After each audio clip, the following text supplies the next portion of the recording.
All right, so this is the finished bike. As you can see, I've made some alterations from the stock photo that you see on the left here. On the right, again, is live, and this is what the bike looks now. So I'm just gonna walk through the gear that I've attached and the changes that I've made. I'm doing this with a handheld tripod of sorts, so it's not a gimbal, so the footage might be a little bit choppy as I walk up here. So as you see, the very first thing that I made a change to right here was the handlebars. I felt the straight handlebars, similar to mountain bikes, would be a much better choice for me in comfortability than the traditional drop-down bars, okay? On here, the handlebars, this is to hold my phone, and as you can see, we'll see why this almost fell in a second here. Let me get this back up here steady. This is to hold my GPS device, and this is to hold my phone. These are easy attachments that you can buy anywhere. They're not that really big of a deal.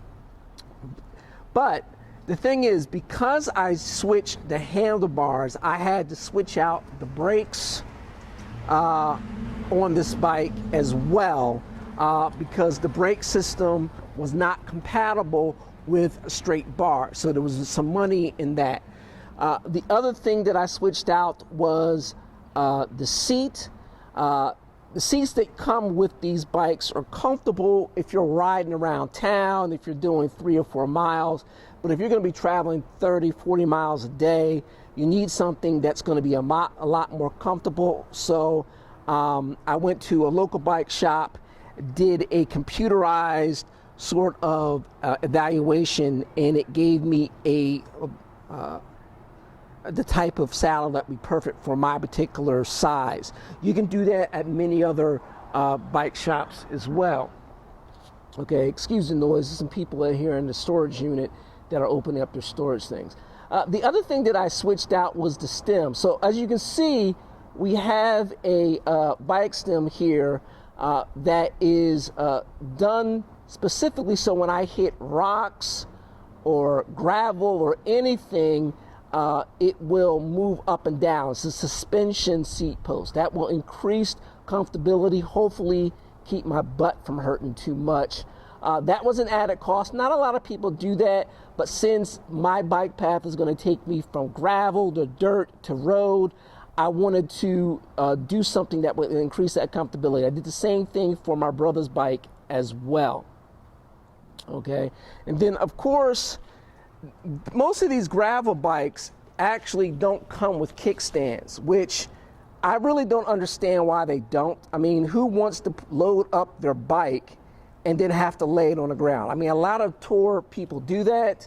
I spoke to a bunch of people on Facebook, and we got into a bit of a debate because, frankly, I thought it was kind of stupid for it not to have a kickstand, and the added weight is insignificant. I mean, if you're racing, I guess every little bit of weight on your bike matters.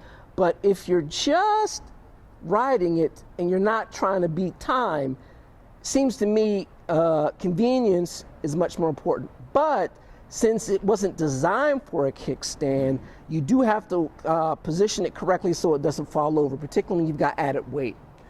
So, you know, I'll find out when I get on tour, but maybe that might be one of their unspoken reasons why they don't have one to begin with. Of course, if you're going to be on tour, you have to carry all your luggage with you. So I got this rack here. I ordered the rack, like a lot of things, off of Amazon. I kind of switched from Amazon to my local bike shop. Because of COVID, a lot of stuff they're out of. A lot of the choices they might have are specific to the suppliers that they're contracted with. So, you know, you don't always get a good selection with your local bike shop, depending on how large it is. So I ended up getting these from, you know, Kingpin Jeff Bezos, and there really wasn't any way around it. We did switch out the tires too. So you gotta understand that this is a gravel bike. And so the tires that it come with are similar to mountain bikes and designed to, again, be on dirt, gravel, and things like that. But since I'm going to be going on pavement and gravel, it was better to get a tire that was kind of all terrain. Oddly enough, I had to do the same thing for my car as well. Then of course, I've got these front racks as well to put my panniers in front, put panniers in back. I'll link the type of panniers that I got down below in the text. And then of course the bottle openers. Now this one is a different type of bottle holder, water bottle holder, because it's adjustable. So if you've got a much larger, thicker bottle that you want to use, that type of holder will accommodate that space versus something like this, which is only going to be able to hold up to a certain size. And then lastly, something I didn't necessarily have to do, but I did anyway, is I did change out my pedals as well. Again, the pedals that you get on the bike when you buy it are fine if you're riding around town, but as you move up to more intensive type of riding, you need gear that's going to be better designed for what you want. And so when these pedals are gripping on your sneakers a little bit better, it just helps with the pedaling, particularly on inclines and in rain. Now I could have got clip-ons, which is what a lot of tourers do. Those are pedals that do exactly what they say. They clip onto the bottom of your shoes, a special type of shoe, and then your foot won't come off of it very easily. The problem, and the reason why I didn't go with those, is precisely because your foot doesn't come off of it easily. So if you're getting ready to fall, or you're stopping for the day, or getting ready to just drop into a convenience store to get something to drink or eat, you have to go through some rigmarole to get your foot out of the pedals, and I just didn't want to go through all of that nonsense. The only last things that I'll need to add on here is my lamp. I got a lamp that I'll put here, and a back reflector. I'm going to try to put the back reflector back here, because obviously if I put it around here, my bags will cover it up. And so basically, that is the touring bike.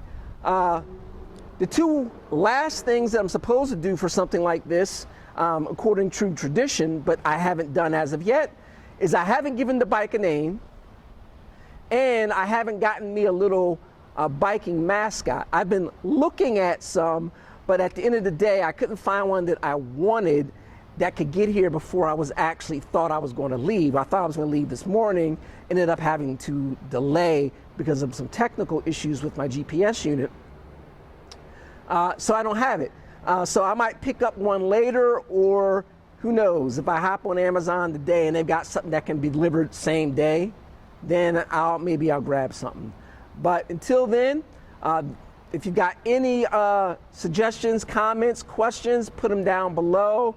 Put them in the comment section if you're watching this video on the Wheels to Adventure newsletter website.